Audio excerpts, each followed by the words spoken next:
couple of bronze or copper pieces behind you, Ron. Could you pass them forward with the prints? Right here. Too? Yeah. Did you get locked up there, Laura?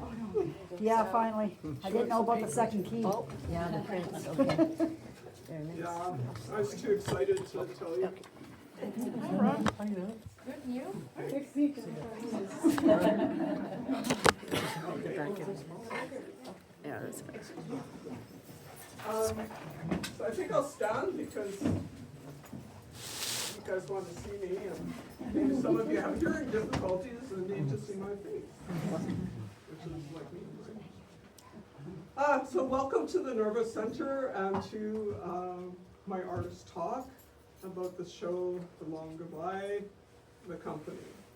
And I'd like to take this time to acknowledge the lands that we're inhabiting here as guests, and I want to say that we're grateful to the Indigenous peoples and nations who were here before us. That being said, this show is anchored in the marks that are made on the land. And although that wasn't my first motivation for doing this work, it was more curiosity and have an inquiring mind, and that's what led me to this project. I came here in 1981 as followed a job, like so many people here, and chose to stay here. And in 1981, I don't know if any of you are old enough to remember, you all look very young to me. This place was packed. You had to live in some little square in the bottom basement corner, you know, with a pet rock. The place was booming. So it was this magical time, right? And we think of it in nostalgic ways, for sure. And one of the things I'd never understood was the fact that I couldn't just go walk out into the plant. I couldn't go walk in there and just see how things worked. Like, why? What is that? You know, all these things. And, you know, it was just something I shelved, and then I had children, and, you know, stuff goes on. And then I came back to this in about 2017, the whole idea of getting onto the site.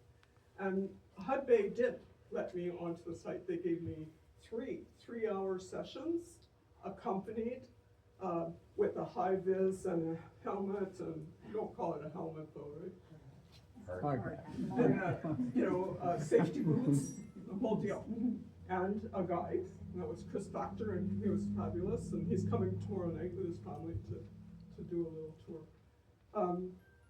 So I got to see things that a lot of people have never seen in the public, and I felt so privileged to do that. And I'm hugely respectful of what Hudbay did for me to support my curiosity, my questioning about what they do. I felt that was very kind of them to extend that to me. They also gave me 3 cartons of the 2022 Northern Lights magazine, which you people can all take one. So when I went and I did these 9 hours of photo shoot, I came up with over 1,000 images. And so I had to sort them and figure out what was the most valuable and what I wanted to interpret for me.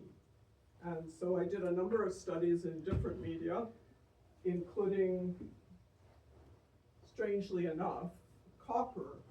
Now, here's the thing. This copper plate could have started its life over there. It's quite possible. I mean, it was bought in Canada. So this is a copper electroetching, which Karen Cornelius, you want to wave your hand? Karen taught this here at the NorVA Center back in, I don't know when, sometime, long time ago. Oh, wow. And so it stuck in my head about it. And so this is the plate, and then this is the print. So this was just one of the media that I selected to explore to see if it was the way I wanted to go. In the end, I chose oil painting, and I was lucky enough to do a mentorship with a woman by the name of Lisa Wood. She's a taught at Brandon, and so Lisa and I did 10 hours. I was meant to be on Zoom, but every now and then I go to the south. And we would meet up, and we would have I have a picture of us doing a mentorship meeting in a parking lot, you know, and I've got the edge hatch open, and I have these paintings I'm showing her. And so we proceeded, and I learned so much in this process about painting and about composition and about going with what interests you the most and trusting yourself. One of the things is my problem is that I have a mind that goes from here to there to there to there, which I think a lot of us do. And we have to figure out how to focus as artists, bring it down to something that you're going to center on for a period of time. And I was finding that very difficult. So she told me to write a grant for myself. Like, write to the government and say, I want money to do this, and then describe what this is. And so I did, and I wrote exactly what I wanted to do. I wanted to get up there, explore. I wanted to talk to people about the impact of the processing site on their lives, historically, now, in the future. I wanted to mentor with somebody who was an oil painter.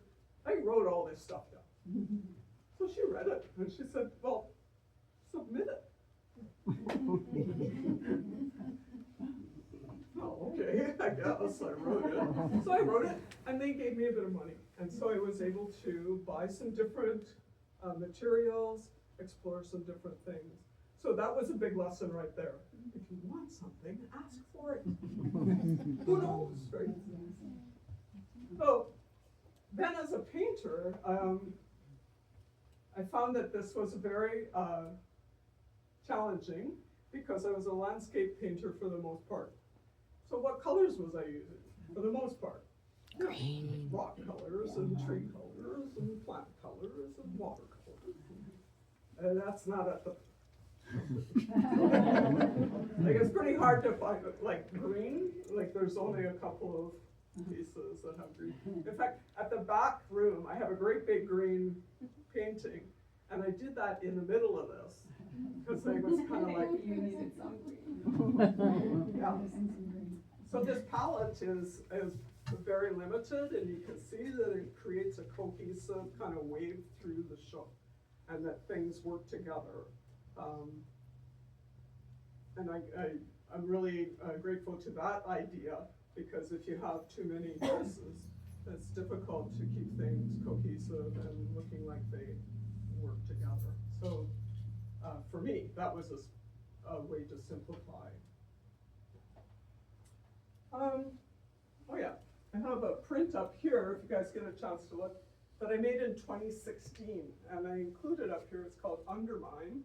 And it was probably one of the first times I represented the company.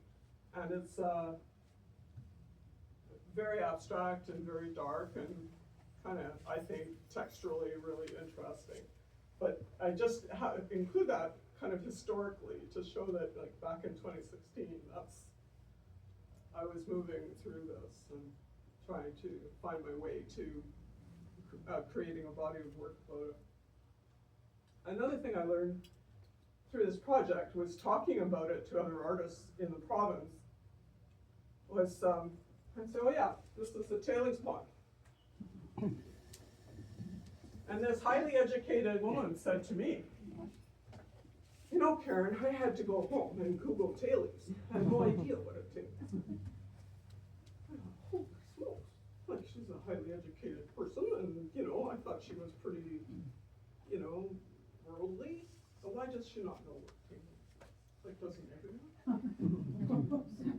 Okay, how many people know what mat is? How many people know what tapping is? How many people know what flag is? How many? These are not common around the prairies. No. So I I could show this in to a wider audience.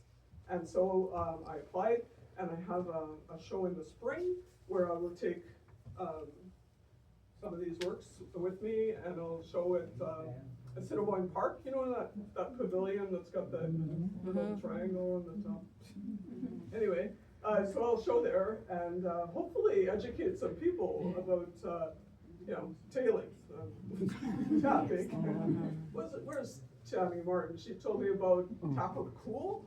Like there's all this language, right, that is connected with the company, and which I really didn't know about until I was able to ask questions. So having the project kind of gave me permission to go up to somebody like Gord, saying, hey Gord, where did you work? I'm doing this project, I'm kind of interested. And you don't just go up to somebody and say, hey Gwen, where did you work? Without some kind of, maybe I did.